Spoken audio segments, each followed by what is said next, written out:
جس شخص کی بیوی ناراض ہو بغیر کسی شرعی وجہ کے، جیسے ہماری آج کل کی ناراضگی ہیں، پیچھے کوئی شرعی وجہ نہیں، اور اس کو خامند کو ناراض کر کے وہ رات گزار رہی ہے، تو ساری رات اس پہ اللہ کی لعنت برستی رہتی. بیلنس کیا دونوں کی. ہاں مرد کو زیادہ ذمہ دار ٹھہرا ہے، اس میں کوئی شک نہیں، کہ کسی کی بیٹی کو لے کے جانا کوئی چھوٹی ذمہ داری نہیں ہے. اور شریف زادیوں کی جہاں ڈولی اترتی وہیں سے ان کے جنازے اٹھتے ہیں. گھٹ گھٹ کے مر جانا ان کی سرشت میں ہوتا ہے. طلاق ہمارے یہاں ایک لعنت ہے کہ گزارا نہیں ہوتا تو بھی کر گزارا، نہیں ہوتا کر گزارا. ایسے موقعوں کے لیے تو اللہ نے جدائی کر رکھا. میں اپنے گاؤں میں تھا، ایک بچی رات کو دیہات، رات کو چھوٹا بچہ لے کر وحشت زدہ. ارے کہاں سے آئی ہو؟ کہا جی میں فلاں جگہ، میں نام لیں، فلاں جگہ سے آئی ہوں. کیا کرنا ہے؟ کہا جی مجھے میرے خامن سے بچاؤ، مجھے طلاق لے دو. میں نے کہا بیٹی اپنے ماں باپ سے کیا، میرے پاس کیا کرنے آگی؟ کہا جی وہ کہتے ہیں تو نے طلاق لی تو ہم تمہیں قتل کر دیں گے، اور میرا خامد روزانہ مجھے مارتا ہے، آج تک کوئی دن ناغا نہیں، روز مجھے مارتا ہے، اللہ کے واسطے میری جان بچاؤ. کہا بیٹی میں کیا کر سکتا، میرے پاس آنسوؤں کے سوا کچھ بھی نہیں. میں تو یہ دعا کر سکتا ہوں، رو سکتا ہوں، اور میں کچھ نہیں کر سکتا. میں تمہارے خاندانی معاملات میں کیسے دخل دوں؟ ہاں میرا کوئی رشتہ ناتا ہوتا تو پھر میں کوئی دخل دیتا، لیکن میں تمہیں جانتے نہیں تم کون ہو. البتہ میں نے اس نے کہا چلو میرے کسی بھائی سے بات کہا. میں نے اس کے بھائی سے تھوڑی سی بات کی، بھائی اپنی بہن کا خیال کرو. آگے میں نے کچھ نہیں کہا. یہ میرے معاشرے کے سلگتے ہوئے مسائل ہیں، یہ دکھتی ہوئی رگیں ہیں، یہ بھڑکتی ہوئی آگ ہے جس نے در و دیوار کو خس و خاشاک بنا دیا ہے کہ ہم زبان کا بولنا جانتے، کاروباری ڈیلنگ جانتے ہیں، بیوی سے کیسے بولنا ہے، بیٹے سے کیسے بولنا ہے. معذرت کے ساتھ آج کل کی اولاد بھی نافرمان ہے، لیکن نافرمان بنانے میں ماں باپ کا بھی بہت بڑا ہاتھ ہے. کہ وہ اولاد کو سمجھتے ہیں جیسے گائے بیل ہے، جدھر باندھ دو جدھر کر دو. ابھی چند دن پہلے وہ باؤں ہمارے گھر پہنچ گئی، میرے گھر کو پہنچ کہ جی وہ ماں باپ شادی کرنا چاہتے ہیں اور میں وہاں نہیں کرنا چاہتی، اور میرا باپ کہتا ہے تم مر جا میرے لیے، بھائی یہیں کروں گا اور کہیں نہیں کروں گا. اس کی عمر اتنی زیادہ ہے، میری عمر یہ ہے، 20-25 سال کا 20 میں فرق ہے. کہ میرا ادھر ہی کرنی ہے، نہیں تو تیری نہیں کرنی، بیٹھی رہو. یہ والدین کا جبر ہے. تو میرے نبی پاک صلی اللہ علیہ وسلم نے ایک خوبصورت طریقہ زندگی سکھایا، گھروں کو آباد کر کے بتایا. وہ طریقہ جو بھی اپنائے گا اس کے گھر میں خوشحالی ہوگی، خوشی ہوگی، خوشی. اور اس کا ایک لفظ ہے، ایک دوسرے کو برداشت کر. یہ آتے ہی بیوی میری غلام بن کے چلے، میں حاکم ہوں، اور بیوی آتے کہ ہوں تھے میری چلے گی، تیری ماں دی نہیں چلے گی، تو سوائے پھر بھڑکتی آگ کے کچھ بھی نہیں ہوگا. رشتوں کو میرے بھائی بہنوں صرف برداشت سے چلایا جاتا ہے. رشتوں پر مسلط ہو کے رشتے آباد نہیں ہوتے. جھکنا پڑتا ہے، سہنا پڑتا ہے، دبنا پڑتا ہے. جو دبنا سیکھے گا اللہ کی قسم اس کی زندگی خوبصورت ہو جائے گی. اس کا شکل صورت سے تعلق نہیں، سونے چاندی زیور سے تعلق نہیں. خوبصورت اخلاق زندگی کو 4 چاند لگا دیتے ہیں. بد اخلاقی زندگی، میرے نبی میں ایک حدیث یاد آ گئی، اجتنبوا الدمن الخضراء. تو آپ کے الفاظ تھوڑا مشکل تھے، تو صاحب نے کہا رسول اللہ، آپ نے کہا الدمن الخضراء سے بچو. یا رسول اللہ دمن خضراء کیا ہوتا ہے؟ آپ نے کہا المرأة الحسناء فی المنبت السوء. بد اخلاق خوبصورت عورت سے بچو، اس کے حسن پہ نہ ریچھ جانا ورنہ زندگی تباہ ہو جائے گی. بد اخلاق سے بچو، بد اخلاق سے بچو. آدمی بھوک پر گزارا کر سکتا ہے، کڑوے بول پہ گزارا نہیں کر سکتا. عزت دو ایک دوسرے کو، گھروں کو آباد کرنا، عزت دو. میرے نبی نے عزت دے کر دکھایا. عرب میں جب عورت ناپاکی کی حالت میں ہوتی تھی تو وہ اپنے خامد کے ساتھ نہیں سو سکتی تھی. الگ الگ کر دیا جاتا تھا اسے. حضرت ام سلمہ رضی اللہ تعالیٰ عنہ، حضرت ام سلمہ رضی اللہ تعالیٰ عنہ، وہ رات کو اللہ کے نبی کے ساتھ ایک چارپائی پر سوئے ہوئے، تو انہیں محسوس ہوا کہ وہ ناپاکی کی حالت میں چلی گئیں. وہ چپ کر کے اٹھ گئیں اور جا کر کپڑے تبدیل کر کے ایک طرف ہو، آپ کی آنکھ کھلی، دیکھا ام سلمہ نہیں، دیکھا تو ادھر اللہ کے نفس تھی، لگتا ہے تجھے مینسز کا، جی ہاں، کہ ادھر میرے پاس ہی آ کے لیٹو. دوبارہ اپنے پاس آ کے ان کو لٹایا. یہ عزت ہے جو میرے نبی نے اپنے گھر والوں کو دی ہے. جہاد کا سفر تھا، جہاد کا، اور قافلہ چلنے لگا. حضرت عائشہ بیٹھ گئیں، ٹھیک، تو یوں دیکھا تو گلے میں ہار کوئی نہیں. تو انہیں کہا یا رسول اللہ میرا تو ہار گم ہو گیا. تو آپ کہتے تجھے ہار کی پڑی، ادھر جہاد کا سفر ہے، چل. آپ نے کہا چلو بھائی عائشہ کا ہار ڈھونڈو. سارے لشکر کو ہار ڈھونڈنے پہ لگا دیا. اور ڈھلتا سورج ٹھنڈا ہو گیا تھا جب سفر کی تیاری ہو رہی تھی، تو شام ہو گئی، ہار نہیں ملا.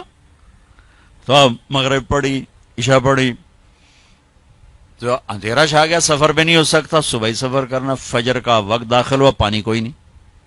پانی ان کا پانی آگے تھا جہاں انہوں نے پہنچنا تھا. اب پانی کوئی نہیں، نماز کیسے پڑھیں گے؟ تیمم کی ابھی آیت کوئی نہیں آئی ہے. تو سارے لوگ ابو بکر کے پیچھے بڑھ گئے، تیری بیٹی کی وجہ سے نا آج یہ دن دیکھنا پڑ رہا ہے. اب بتا، پانی ہے نہیں تو نماز کیسے پڑھیں گے؟ اب ابو بکر کو بیٹی پہ غصہ چڑھا. وہ آئے سیدھے اللہ کے نبی کے خیمے میں. تو آگے اللہ کے نبی، اما عائشہ فرماتی میری گود میں سر رکھ کے سوئے ہوئے تھے اور وہ ایسے بیٹھے ہوئی تھیں. تو باپ تو ڈانٹ سکتا ہے، لیکن اب ڈانٹیں تو وہ سوئے ہوئے ہیں، تو اب وہ ایکسپریشن سے ڈانٹ رہے ہیں تیری وجہ سے. اور ان کے یوں پسلی میں نا آ کے انگلی ماری، زور سے، ایسے زور سے انگلی ماری. وہ کہتے میں ایسے ہو گئی تاکہ میں ہلوں نہیں کہ اللہ کے نبی کی آنکھ نہ کھلے. تو یہ کہ غصہ اتار کے باہر آ گئے، باہر وہ تانے پڑ رہے. اللہ کے نبی کی آنکھ کھلی، نماز کا، یا رسول اللہ پانی کوئی نہیں، نماز کیسے پڑھیں گے؟ اب اسی پریشانی میں تھے کہ جبریل آ گئے. فتیمموا صعیدا طیبا، چلو ہم مٹی سے وضو کی اجازت، تیمم کرو. کبھی کسی امت کو تیمم نہیں ملا، بھلا مٹی سے بھی آدمی پاک ہوتا، منہ تو مٹی مارو بندہ پاک ہوتا.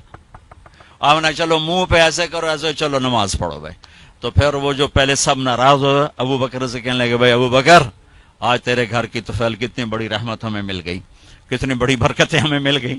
تو تیمم کی آیت اتری اس موقع پر جب حضرت عائشہ کا ہار گم ہوا، آپ نے سب کو اس کے ڈھونڈنے پہ لگا دی. تو فجر کی نماز ہوئی، تھوڑا سویرا ہوا، تو پھر حضرت عائشہ کہنے لگی یا رسول اللہ چلو ہار تو ملتا نہیں، چلیں. پھر آپ نے کہا چلو بھائی کوچ کرو. جب اونٹنے کو اٹھایا تو ہار پھسل کے نیچے گیا پڑا تھا، تو پھر ہار بھی مل گیا. یہ دلداری ہے میرے نبی کی اپنے گھر کے لیے.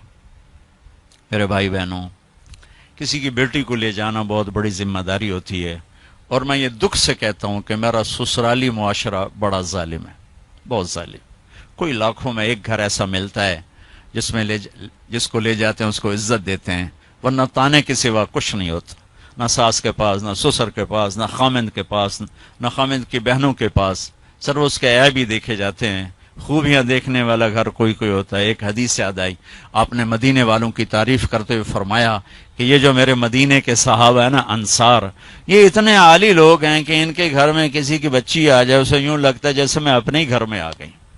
یا اپنے انصار کی تعریف فرماتے ہوئے فرمایا کہ یہ میرے مدینے والے ساتھی ایسے ہیں، ان کے گھر میں کسی کی بچی کی ڈولی اترے اسے یوں لگتا ہے میں اپنے ہی گھر میں ہوں. تو سسرال والوں سے کہتا ہوں، جس کی بیٹی لے جاؤ اسے اپنا گھر بنا کے دے دو، اسے اپنا گھر محسوس کرے، اپنا گھر اسے بنائے.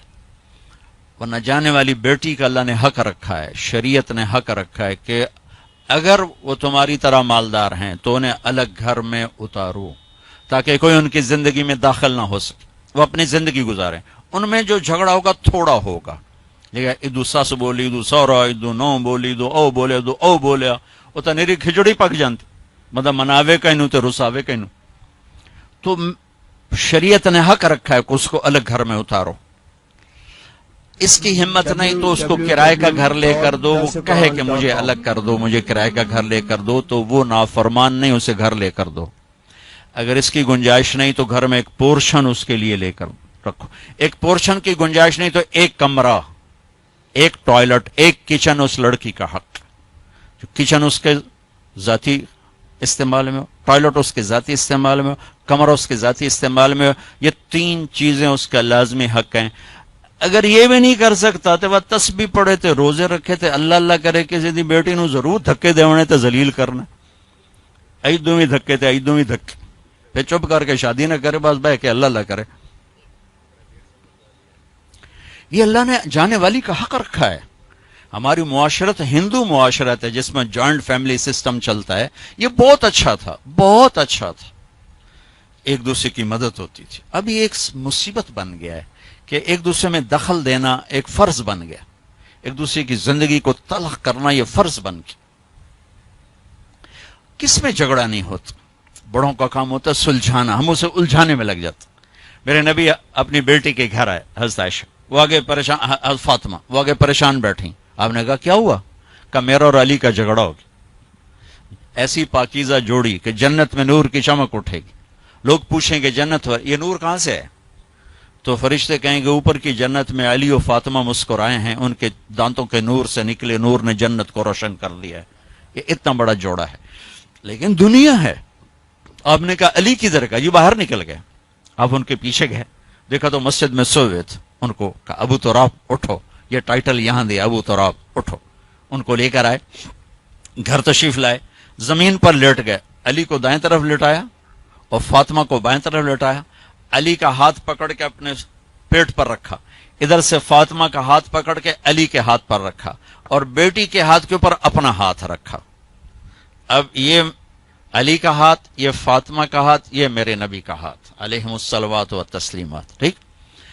اور فرمایا بولو بھائی ہماری صلح ہوگی. پوچھا نہیں کی لڑائی ہو, اے جڑے پوچھنے والے ہو لڑا کے آ جان, تو کیا کیا ابھی, تو کیا کیا, او ڈھیر لڑ لڑ کے ویلے ہوئے بیٹھے. تو میرے نبی نے پوچھا نہیں ہاں بھائی تو کیا کہتا اور تو کیا کہتی.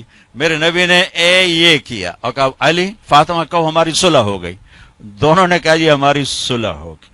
ٹھیک ہے. پھر آپ نکلے خوش خوش, چہرہ نورانی. صحابہ نے عرض کیا رسول اللہ آج آپ بڑے خوش نظر آ رہے. کہ میں علی و فاطمہ کی صلح کرا کے آ رہا ہوں. یہ بڑوں کا کام ہوتا ہے. اب لڑکی والے اپنے اٹھا لیتے ہیں, کمر کس لیتے ہیں سوٹے, اور ادھر لڑکے والے اپنے سوٹے کس لیتے ہیں, بچی بچے کی زندگی برباد ہو کے رہ جاتی.